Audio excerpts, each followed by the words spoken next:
Hello, friends. Today I'm going to be talking about a book I've been reading recently, Anti-Oedipus by Deleuze and Guattari.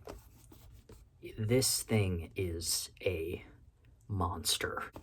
I don't think I really knew what I was getting into reading this book, and I'll admit that going through that first chapter was quite an experience. I really didn't know what to make of it at all. I barely understood a lot of the really technical language that it was using. And so I almost felt like this was going to be a little too much for me. But I almost started to embrace it a little bit because the language is so visceral and eclectic that it's really captivating, I think, actually. It's sort of a style that produces this raw emotion without really any representation. The authors bring up Nietzsche a lot, and they even talk about literature at a certain point, and I can really see what they're going for. I mean, I don't think it's unintentional.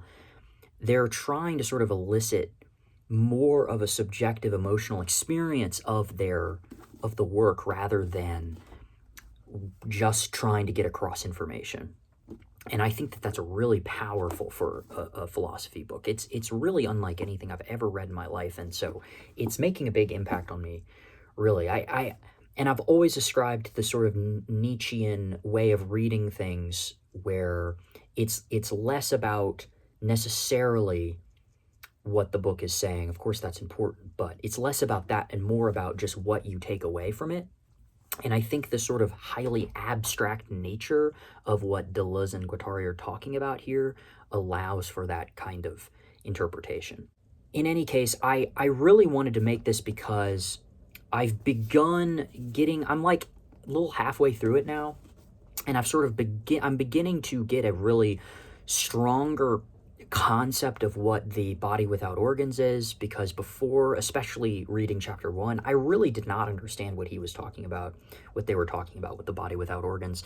And I've seen a lot of different explanations for it, and everyone's kind of describing it in really different ways, some in really abstract ways that don't really make any sense to me. So it's clear that the concept is just so out there that it's clearly very difficult for people to wrap their head around. But I'm going to try to explain it in a way here that might actually make some sense. When we think about metaphysics, everything that we see, the representational image of the world that we see, forms and objects, we really only see them through our own mind putting the pieces together. But everything can be broken down and split apart. And so this goes into sort of an ontological nihilism, if you've ever heard of that concept. It's basically the concept that nothing truly exists. We're just giving it form through our own mental processes, right? So there is no such thing as this book. It's really just something. It's just matter that is book-like, that we recognize as book. But objectively speaking, that doesn't exist outside of our own subjective interpretations of the world. So, where I'm going with this is, from a phenomenological standpoint, we can see things, but we can only see them in the way that we see them. And so, what is the actual substance behind this book, for instance?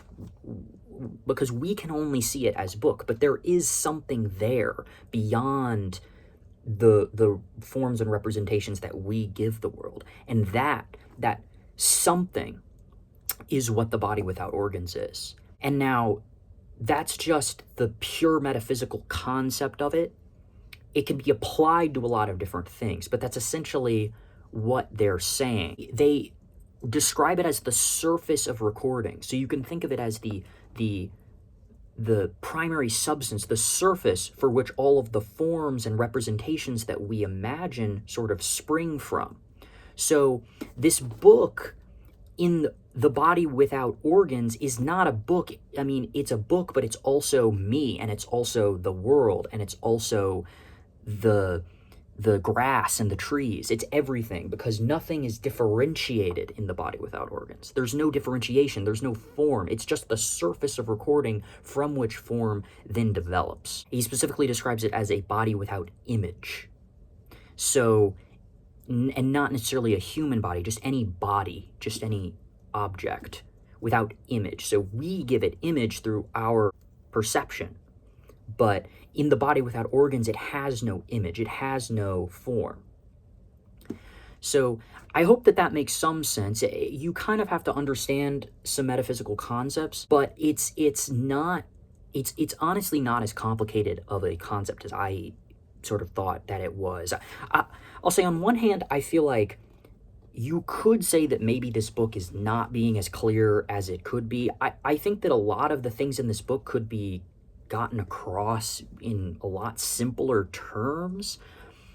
And I certainly see that. It's definitely not a book for everyone. You can find these ideas in some dumbed down forms in other places. But I do think that they're levying this really abstract language to create both a raw sort of emotional experience while you read it, but also a very, very nuanced and complex system, and that allows for application on so many different things. So yeah, they could come out and say exactly what the body without organs is, but instead they get to reference it in these sort of abstract ways that allow them to apply it to a lot of things, so that they can then say that capital is the body without organs of capitalism, and similar things that they compare it to. It's truly, I was very skeptical at first, but I'm starting to come around to this book. And also, I think that it gets a lot more clear as it goes on.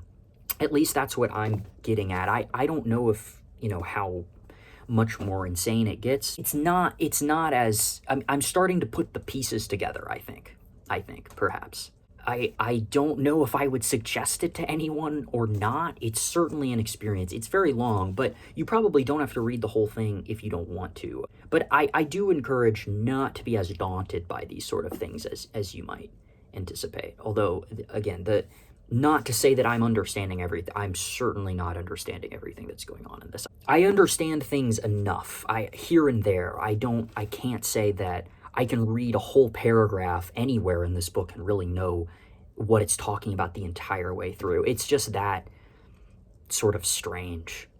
But, that's it. I genuinely kind of enjoy that, and I've never seen that before, because it doesn't bore me, I'll say. I mean, sometimes when I just don't understand something, it just becomes really boring and I want to put it down, but I just feel like I have to keep reading this thing. I really am liking where it's going, where we're starting to get more into the embracing the process of living, which they call desiring production. Well, not exactly, but through desiring production. That's embracing the process of living over the Oedipal structure of desiring object, or so desiring an external thing, essentially. So you treat things as ends rather than ends in themselves. And I'm going to go into detail about this probably when I finish this book. I assume I'll make another video about it and really dive into what they're talking about when it comes to desire here, because I also found that concept to be a little bit impenetrable at first, but I'm starting to actually see what they mean by desiring production, whereas before that just felt like too abstract of a term. But I'm really liking where this is going, so I'm going to make an update video in the future and talk about some more concepts, but I hope that you might have understood at least the explanation for the body without organs, and I will see you in the next video.